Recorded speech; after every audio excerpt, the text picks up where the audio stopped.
Caldas es un valle sagrado. Se llamaba Boiges, pero los cistercienses cuando llegan lo llaman Valdedios, Valle de Dios. Entre las edificaciones que vemos, el convento pequeño que es San Salvador de Valdedios, que realiza Alfonso III, cuando al final de su reinado se retira aquí porque ya ha dejado la capital en León y el reino repartido entre sus hijos. Y el gran monasterio de Santa María, que mandan construir Alfonso VIII y Alfonso IX, que ya han llegado a Andalucía, han ganado las Navas de Tolosa, hay 300 años. 300 años de reconquista. El tamaño de los monasterios explica perfectamente el tamaño de los reinos. El pequeño reino asturiano con capital en Oviedo y el gran reino castellano-leonés con capital en Toledo. El románico asturiano se desarrolla y se construye entre este espacio de tiempo, con las influencias primero del arte asturiano y termina en el Císter. Las influencias francesas vienen por el camino Santiago de la Costa, que colindante con el mar, a lo largo de la orilla del mar, viene desde Francia hasta Santiago de Compostela.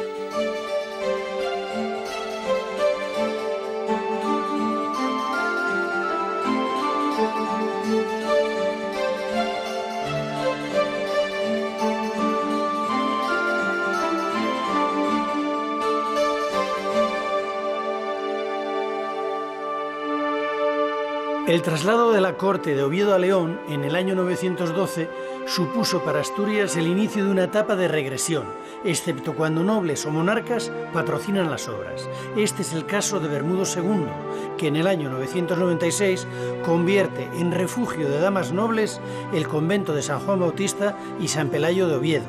Es el románico más temprano de Asturias, del que solo se conserva una pequeña estructura en el claustro, el Panteón de San Pelayo, conocido como el Claustrillo.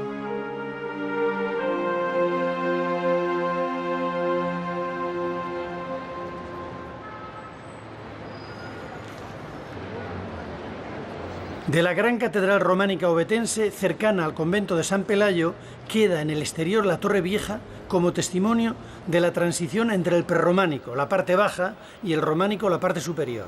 En ella, pese al desgaste de la piedra, apreciamos la influencia del estilo pleno de San Isidoro de León en sus capiteles.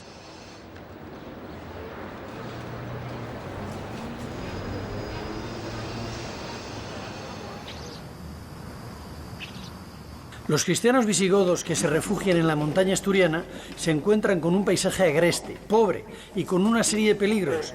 La presencia de animales salvajes, por ejemplo. Recordemos a Fabila y su oso. Para las gentes que vivían aquí, el animal, además de fuente de alimentación o vestimenta, está dentro de su círculo espiritual, cumpliendo una función mágica, de oráculo y de sacrificio. Un ecosistema mental que el cristianismo comparte para transformarlo poco a poco en un nuevo pensamiento evolucionado, dirigido por la Iglesia que está unificando el mundo espiritual europeo. El mito que convivía con la religión en estos primeros tiempos se refleja en sus obras, como miles de años antes ya se había hecho en las cuevas, incorporándolo a la piedra de los templos del primer románico.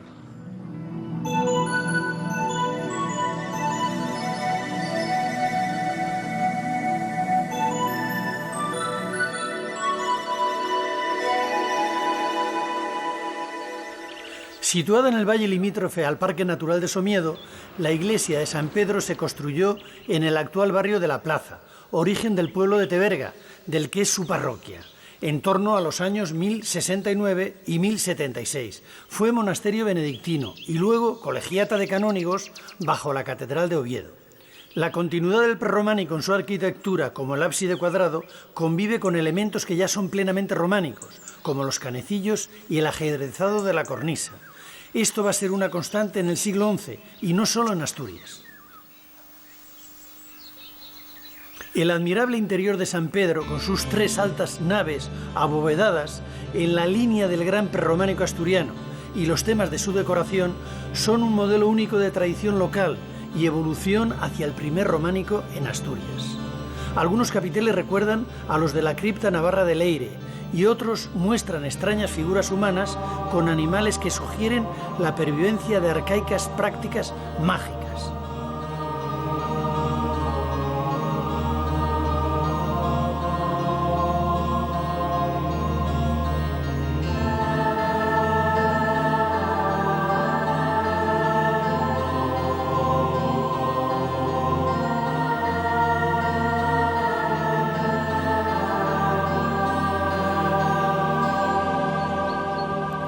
Muy cerca de San Pedro, a menos de 4 kilómetros, se encuentra Villanueva de Teverga, con su iglesia de Santa María, también cercana en cuanto a la fecha de construcción, siglo XI. Su exterior está muy modificado, pero su interior revela, con sus 3 naves de estructura basilical con pilares cruciformes, la herencia del prerrománico asturiano. Puede que por haber sido monasterio, sus capiteles estén tan decorados, raro en esa zona, con escenas bíblicas, sirenas barbudas, dragones, etc.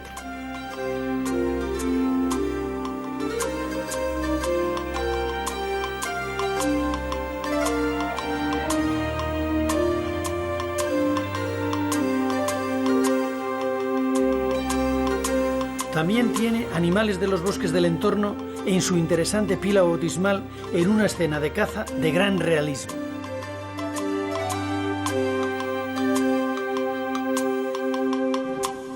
De nuevo, el legado prerrománico asturiano se muestra en el ábside cuadrado de la iglesia de San Salvador de Fuentes, cerca de Villaviciosa, que al igual que en San Pedro de Teverga, se fusiona con el románico internacional de los siglos XI y XII.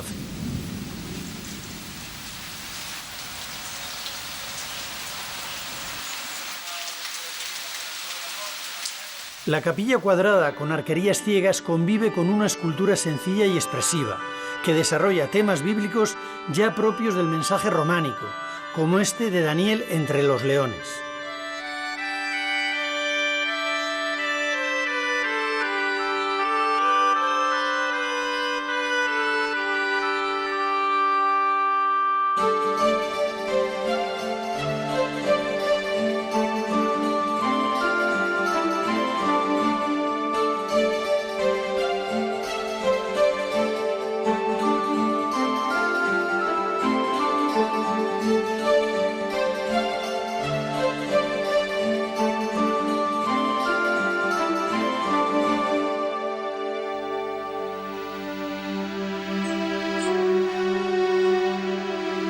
De principios del siglo XIII, San Juan de Amandi, a escasos 2 kilómetros de Villaviciosa, es una de las iglesias más importantes del románico asturiano y un ejemplo de cómo lo rural, con menos medios, expresa la corriente internacional. La calidad técnica en su arquitectura y en su escultura es excelente, como puede verse en el gran repertorio de temas bíblicos, geométricos, vegetales y de vida cotidiana. Será un modelo para construcciones posteriores.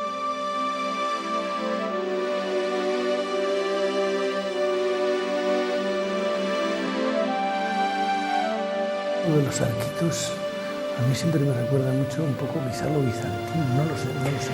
Bueno, es un recurso que existía ya en la antigüedad, sí, y hereda Bizancio y hereda también el mundo occidental. Sí. Entonces sí, es un recurso ya muy antiguo. En el fondo es tan antiguo como las acanaladuras de Babilonia. Claro. El gran claro. muro con claro. las acanaladuras introducen. Claro.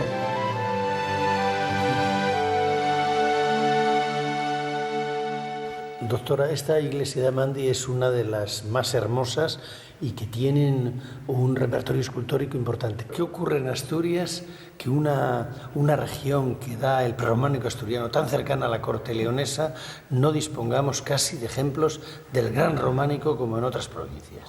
Bueno, en efecto no tenemos muestras de grandes efectos porque lo que se conservó representa fundamentalmente el románico rural. Pero el gran románico, el románico asturiano vinculado a San Salvador de Oviedo, a los grandes cenobios existentes en la provincia, pues ha desaparecido, sustituido por otras fábricas de épocas históricas posteriores y solamente dejó pequeños vestigios de lo que fue su estructura románica, que sí estaba ricamente decorada, como demuestran, bueno, pues algunos restos de San Pelayo de Oviedo, de San Vicente, que tuvieron claustros románicos muy importantes del siglo XII y de otros grandes monasterios de la región. ¿Acaso el Camino de Santiago, con una influencia francesa o influencia del Camino? Sí, por supuesto, pero también algún otro ejemplo, no solo en el Camino de Santiago. Hay que recordar, por ejemplo, San Pedro de Villanueva, en Cangas de Onís, que tiene una escultura magnífica. La portada, bueno, pues es casi un unicum dentro del románico internacional, por supuesto.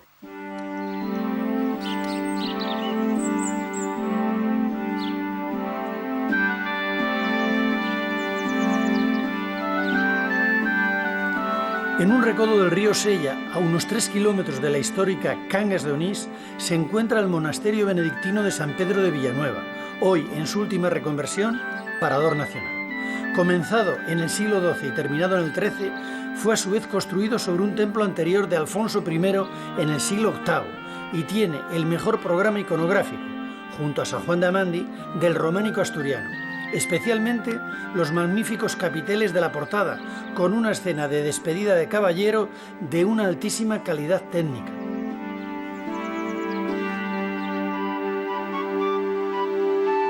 En los capiteles del interior, entre toda una variadísima temática, aparecen escenas de la vida cotidiana como la caza del jabalí o campesinos conduciendo ganado.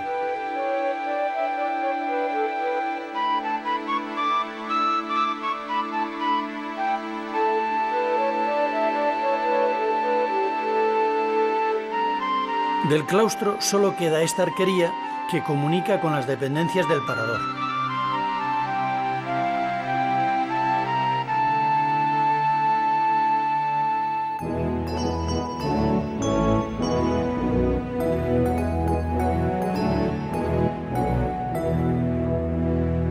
El desarrollo de Oviedo, propiciado por Alfonso VI y Alfonso VII en el siglo XII, hace que el arte románico asturiano alcance un nivel equiparable al de Galicia o Castilla.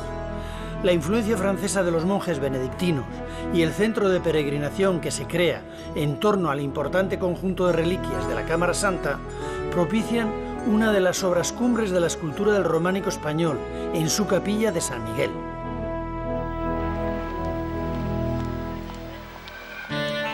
Su taller se vincula al de San Vicente de Ávila y al del maestro Mateo del Pórtico de la Gloria de Santiago de Compostela.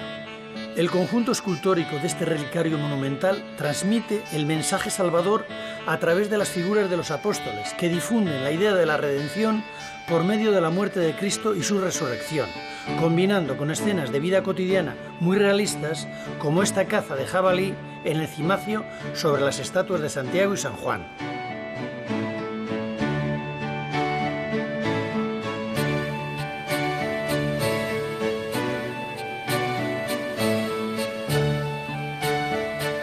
La solución de la estatua columna en la Cámara Santa es pionera en el románico hispano y demuestra el buen conocimiento del autor del románico contemporáneo francés, como el Pórtico Real de Chartres o la Catedral de Charlieu, entre otras.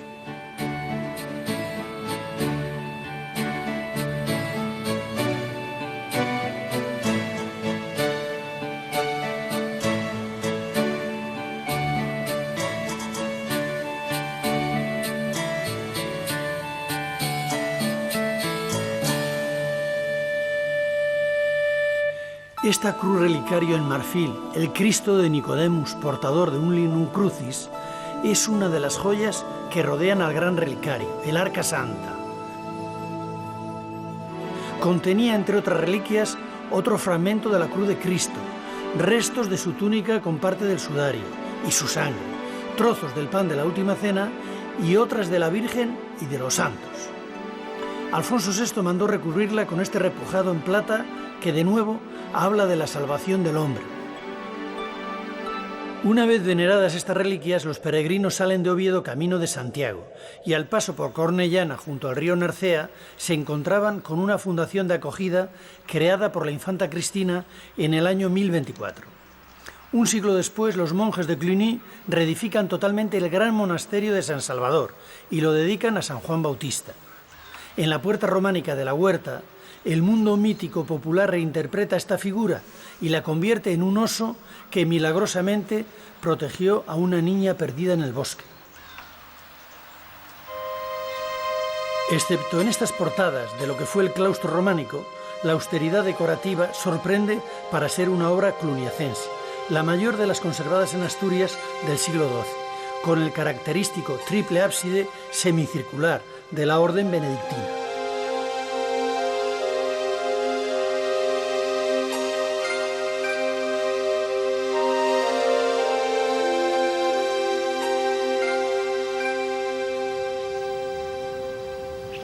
Quizás fueran los monjes franceses en los siglos XII y XIII quienes perfeccionaron una bebida que ya era conocida en estas tierras, la sidra. Estrabón, 60 años antes de Cristo, habla de los astures como consumidores de sidra a falta de vino en sus tierras. Lo que sí parece más cierto es que fueron los árabes los que introdujeron diferentes tipos de manzanos y que alguien cercano a ellos los trajo a Asturias.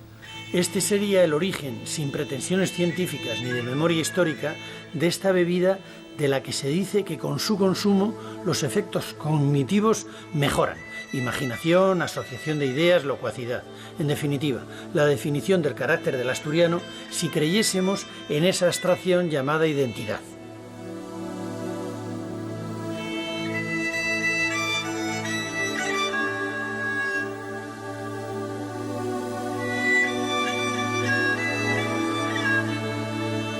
Y es en el mundo rural donde a finales del siglo XII y comienzos del XIII se van a desarrollar unas construcciones que definirán al románico asturiano por el hecho de ser el que mejor se ha conservado.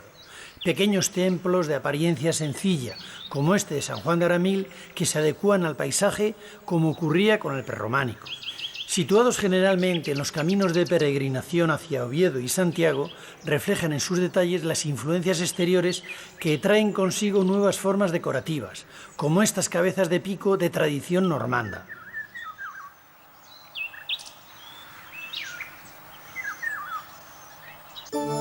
Cerca de Aramil, en Santa María de Narzana, el modelo de ábside semicircular tan característico en el Camino de Santiago en la región, con su decoración en canecillos y metopas, confluye con la inspirada por el gran románico betense anterior en su rica portada.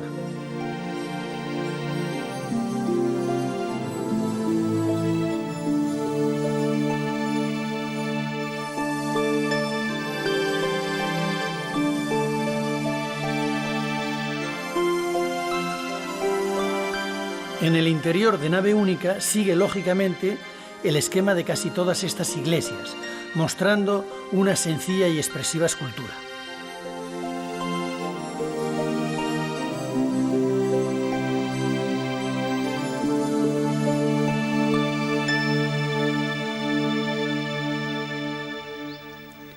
Seguimos en el concejo de Villaviciosa, en un precioso entorno campesino en el que se encuentra la iglesia de San Andrés en Valdebárcena, que con su ábside cuadrado y su arquería ciega interior mantiene la tradición del prerrománico asturiano.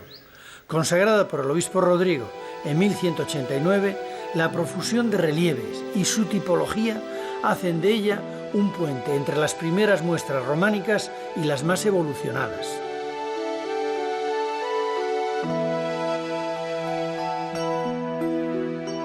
A 8 kilómetros de Oviedo, junto a Las Caldas, se encuentra la iglesia de San Juan Bautista en Priorio.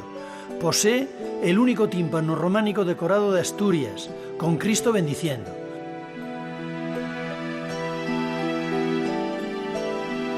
La escultura de la iglesia en sus canecillos posiblemente mantenga una relación iconográfica con el núcleo ovetense.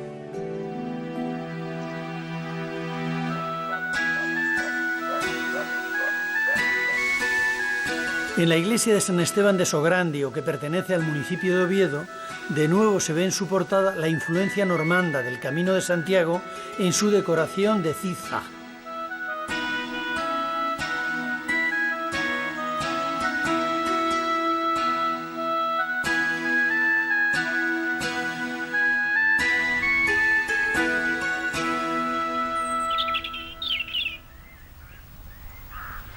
En el occidente asturiano, en el concejo de Quirós, la iglesia de San Pedro de Rojo es la muestra más importante en la zona del románico internacional del siglo XIII.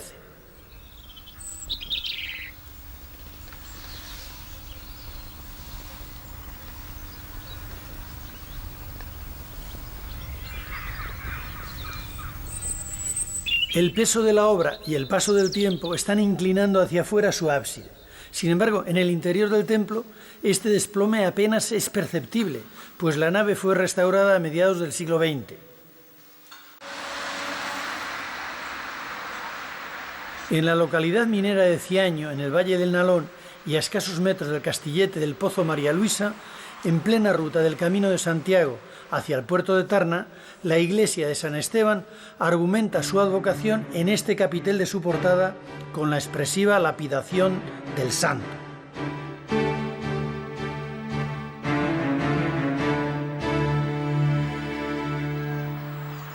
El románico rural asturiano se muestra esta vez en el valle del río Aller, en un lugar ya dedicado al culto de Júpiter en la antigüedad, y sobre otra iglesia anterior prerrománica, la iglesia de San Vicente de Serrapio.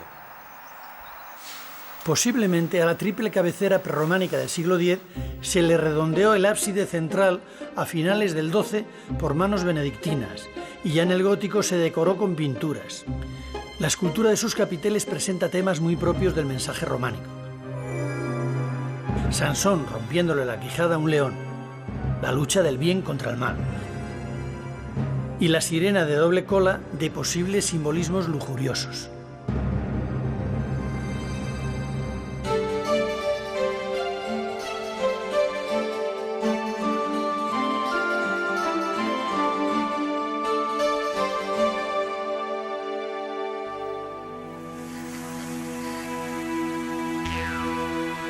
Volvemos al Valle Sagrado de Boiges, renombrado Valle de Dios, Val de Dios, por la Orden del Císter en el siglo XIII, cuando el maestro Gualterio construye en 1218, según podemos leer aún en el tímpano de la portada norte, su gran monasterio dedicado a la Virgen María, fundado ex novo por Alfonso IX, el mayor edificio de Asturias hasta la construcción de la Catedral de Oviedo.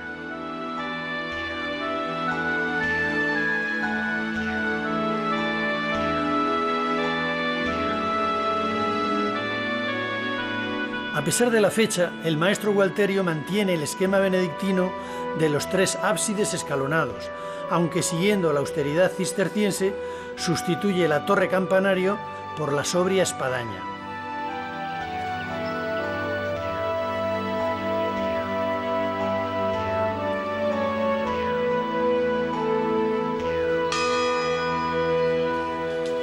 La decoración vegetal de la portada en arcos y capiteles continúa el espíritu cisterciense.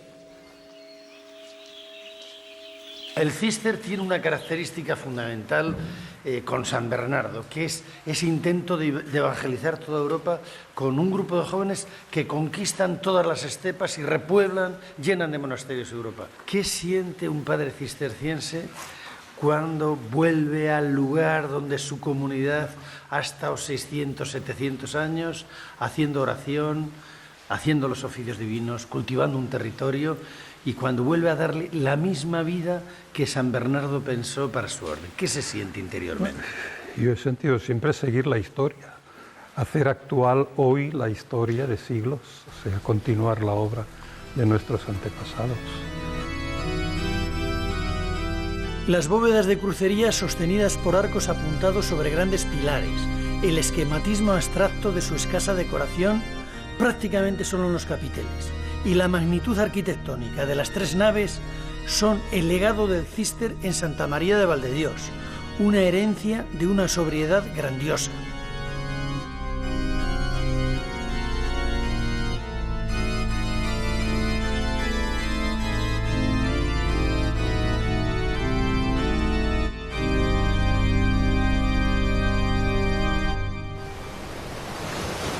El aislamiento geográfico, con sus montañas y profundos valles que llegan hasta el mismo mar, y la escasa población en la Asturias medieval, parecen condiciones que se ajustaban muy adecuadamente a los preceptos de las fundaciones monásticas cistercienses, cuando aconsejaban no levantarse en ciudades, castillos o aldeas, sino en lugares apartados del movimiento de los hombres. Sin embargo, la orden apenas fundó 4 monasterios en la región, aunque sí influyó en alguna reconstrucción del último románico levantado en Asturias.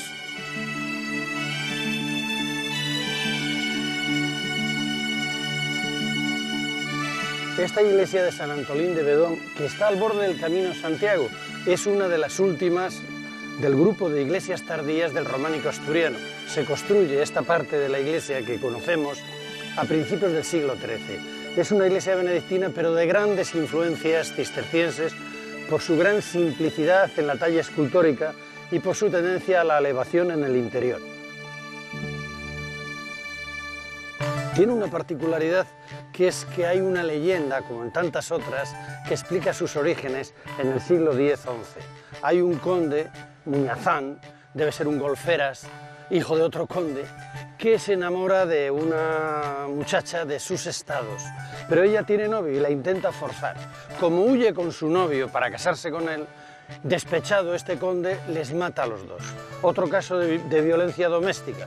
Pues bien, se arrepiente y pasa sus días. Bueno, primero funda el monasterio al que dona parte de sus bienes y después se retira para hacer penitencia y alcanzar la vida eterna.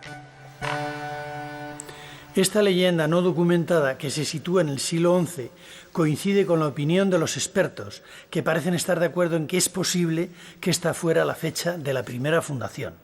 La reconstrucción del templo en el siglo XIII sigue el plan tradicional benedictino de las 3 naves con sus correspondientes ábsides escalonados, con la novedad de la incorporación de la nave transversal que destaca en el alzado.